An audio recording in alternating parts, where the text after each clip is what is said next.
Oke. Assalamualaikum warahmatullahi wabarakatuh. Selamat pagi Ibu serta teman-teman semuanya.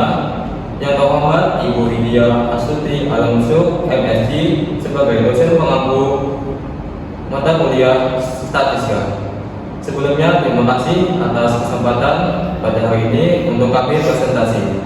Perkenalkan, kami dari kelompok 4. Saya sendiri bernama Muhammad Hamdi. Saya Nanda Fiana. Saya Sri Arakauni. Saya Aida Tulina. Di sini kami akan mendiskusikan hasil kerja kelompok kami, yaitu tentang pengaruh harapan hidup saat ada terhadap indeks pembangunan manusia di Pulau Sulawesi tahun 2023 berdasarkan data Badan Pusat Statistik.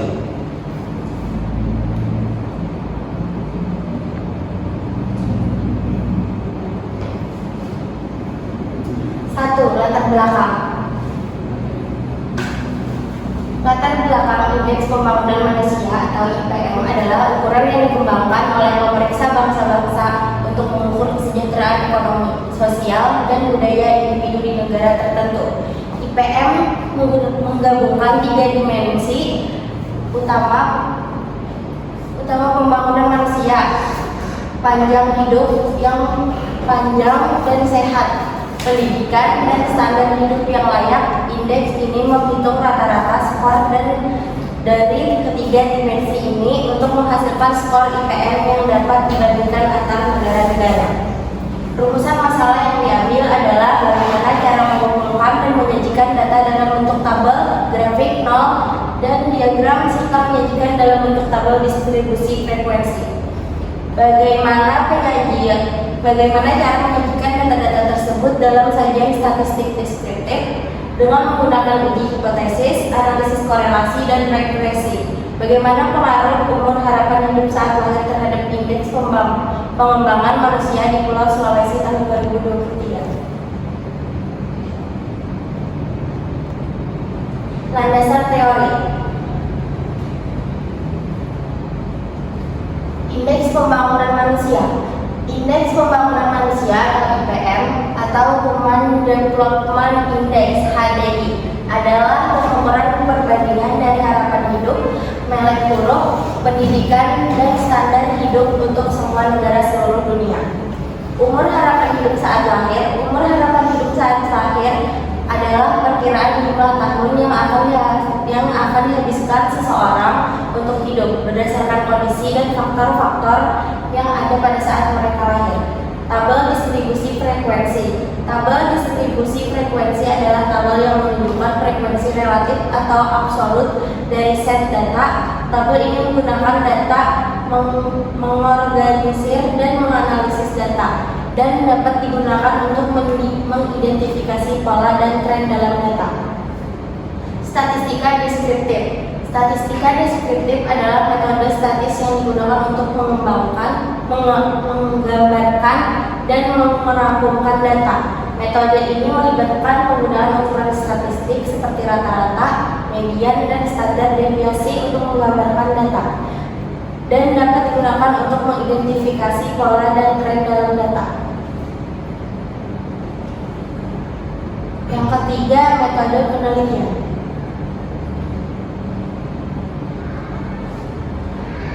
Metode penelitian menggunakan sumber data. Sumber data diperoleh dari BPS atau Badan Pusat Statistik dengan judul Perbandingan Indeks Pembangunan Manusia pada Pulau Sulawesi tahun 2023. Populasi sampel. Populasi adalah keseluruhan subjek. Sampel adalah sebagian dari populasi dan untuk mewakili seluruh populasi. Teknik pengumpulan data. Teknik pengumpulan data yang digunakan adalah data sekunder. Teknik analisis data. Statistik deskriptif.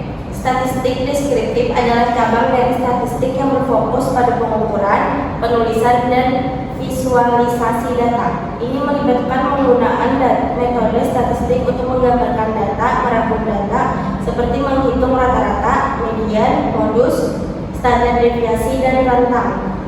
Tujuan dari statistik deskriptif adalah untuk memberikan gambaran tentang data, mengidentifikasi pola dan tren, dan memahami karakteristik dasar dari data tersebut. Ini adalah hal penting dalam analisis data dan sering digunakan sebagai dasar untuk menganalisis statistik yang lebih lanjut. Uji hipotesis. Untuk uji hipotesis adalah metode statistik yang digunakan untuk menentukan apakah ada cukup bukti untuk menolak atau menerima hipotesis. Hipotesis adalah pernyataan yang dapat diuji yang dapat didasarkan pada bukti empiris. Uji hipotesis melibatkan pengujian hipotesis melawan data yang tersedia dan menentukan apakah data tersebut konsisten dengan hipotesis atau tidak. Ada beberapa jenis uji hipotesis, termasuk uji hipotesis satu arah dan uji hipotesis dua arah.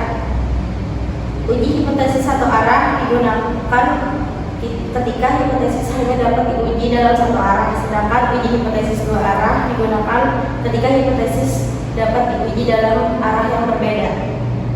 Uji hipotesis adalah alat penting dalam statistik inferensial dan dapat digunakan untuk menarik kesimpulan yang bermakna dari data.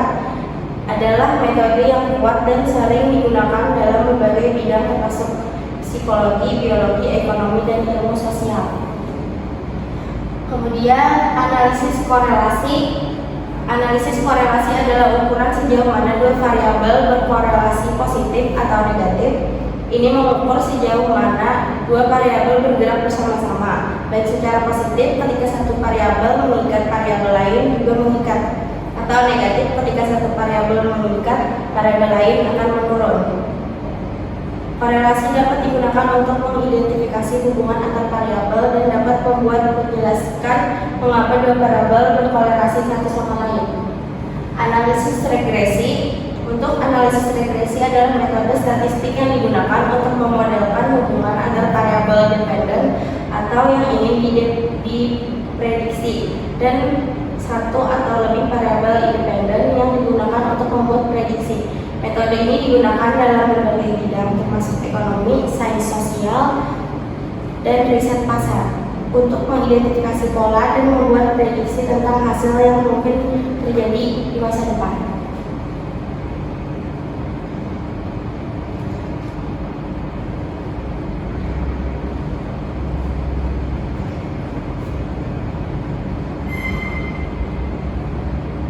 Berikut disajikan tabel data yang diperoleh dari BPS Indeks Pembangunan Manusia di Pulau Sulawesi pada tahun 2023. Data yang kami ambil itu sebanyak 60 data yang merupakan data dari umur harapan hidup saat lahir dan Indeks Pembangunan Manusia.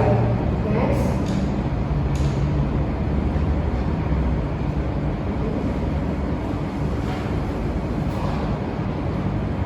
Berikut disajikan tabel frekuensi umur harapan hidup saat lahir, yang mana interval kelas itu sama dengan jumlah data di pangkat yang mencakup jumlah data atau mendekati jumlah data. Frekuensi sama dengan banyaknya nilai yang muncul di kelas interval. Nilai tengah sama dengan nilai batas bawah ditambah batas atas dibagi 2. Nilai tepi sama dengan batas bawah kelas interval dikurangi 0,5. Lalu ada frekuensi relatif sama dengan frekuensi dibagi jumlah data. Frekuensi kumulatif sama dengan frekuensi kelas pertama ditambah frekuensi selanjutnya. Lalu ada frekuensi kumulatif less than, itu sama dengan dari frekuensi kelas terendah sampai kelas tertinggi. Jumlah akhir n banyak ke data. Frekuensi kumulatif more than sama dengan dari jumlah data n atau banyak data dengan frekuensi setiap kelas dari kelas terendah. Jumlah akhirnya adalah 0. Lalu ada FI kali SI sama dengan jumlah frekuensi kali nilai tengah. XI min X bar sama dengan cari X bar yaitu min FI kali SI per FI. Dari tabel di atas dapat dilihat bahwa mayoritas umur harapan hidup saat lahir di Pulau Sulawesi berkisar antara 72,67 sampai 73,99 tiap tahunnya.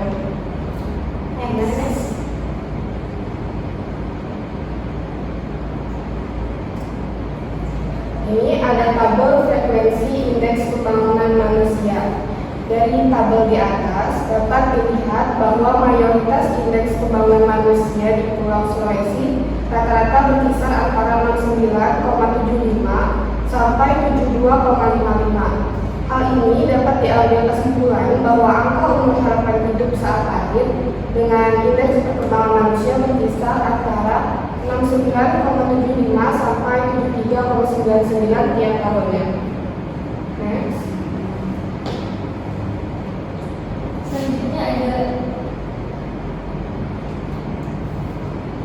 Selanjutnya ada uji hipotesis. Kami menguji hipotesiskan bahwa rata-rata umur harapan hidup saat lahir berpengaruh terhadap indeks pembangunan manusia di Pulau Sulawesi pada tahun 2023. Menentukan hipotesis, rata-rata umur harapan hidup saat lahir berpengaruh terhadap indeks perkembangan manusia di Pulau Sulawesi. Ke-1, rata-rata umur harapan hidup saat lahir tidak berpengaruh terhadap indeks pembangunan manusia di Pulau Sulawesi.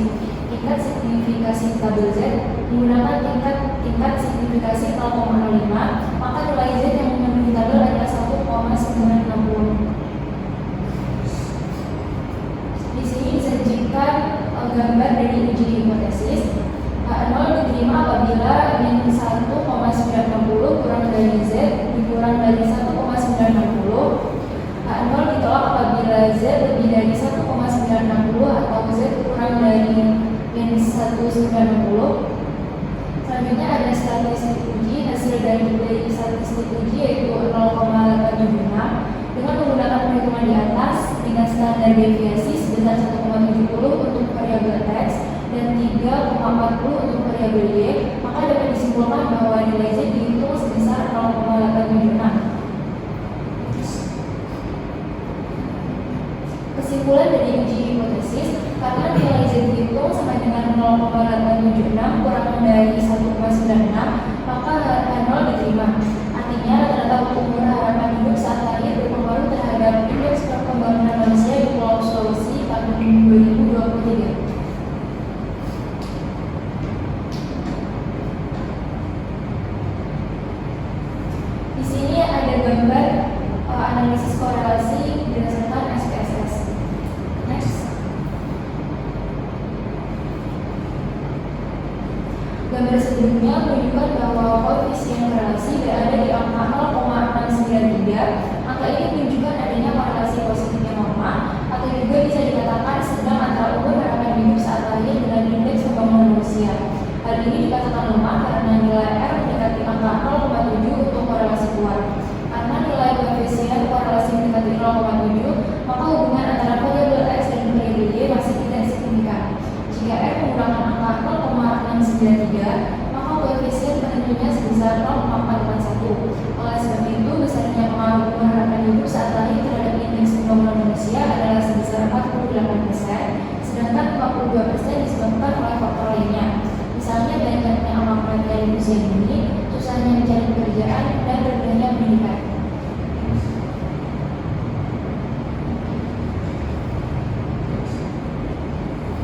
Selanjutnya adalah analisis regressi SPSS.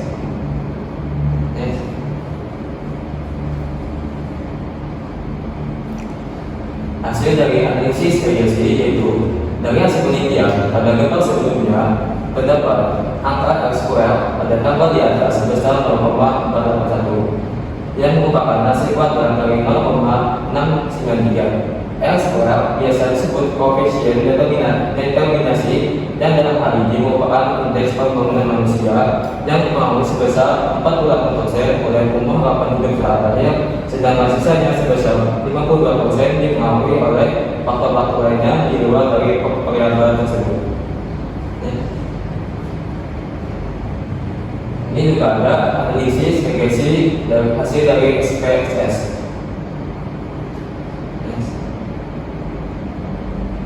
Dari gambar sebelumnya dapat ditentukan nilai A dan nilai B dari persamaan umum X Y sama dengan A tambah BX. Berdasarkan data yang terdapat pada gambar di atas dapat diketahui jumlah data N adalah 60. Nilai A yaitu 1,374 dan nilai B yaitu 0,189, sehingga dapat diperoleh perhitungan sebagai berikut: Y absen sama dengan A tambah BX Y absen sama dengan 1,374 tambah 0,189 X, yang dimana Y adalah indeks pembangunan manusia dan X adalah umur harapan hidup saat lahir.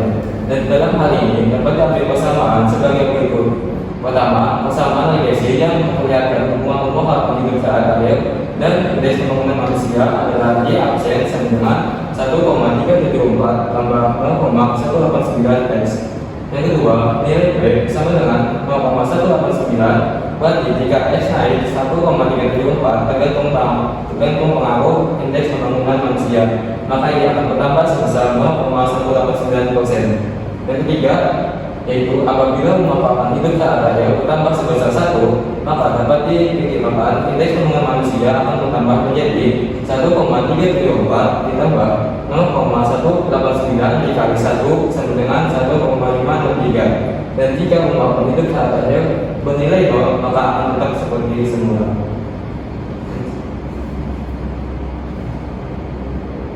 Yang terakhir adalah kesimpulan dari landasan teori. Berdasarkan hasil dan pembahasan dapat ditarik kesimpulan dalam pembahasan ini bahwa secara parsial umur harapan hidup saat lahir berpengaruh positif sedang dan masih kurang tidak signifikan karena hanya sedikit berpengaruh terhadap indeks pembangunan manusia (LPM) di Kabupaten Kota Pulau Sulawesi.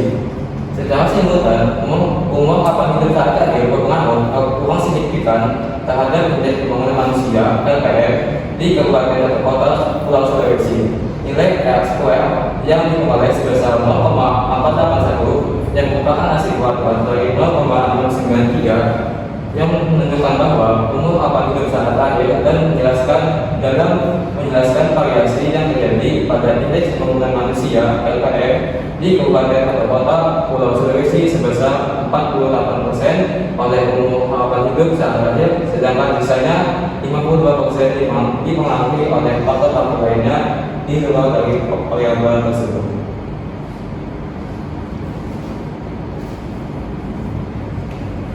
Itu tadi demikian presentasi dari kami. Jika ada salah kata, kami mohon maaf. Minum es, prestasi, cukup sekian dan terima kasih. Wassalamualaikum warahmatullahi wabarakatuh.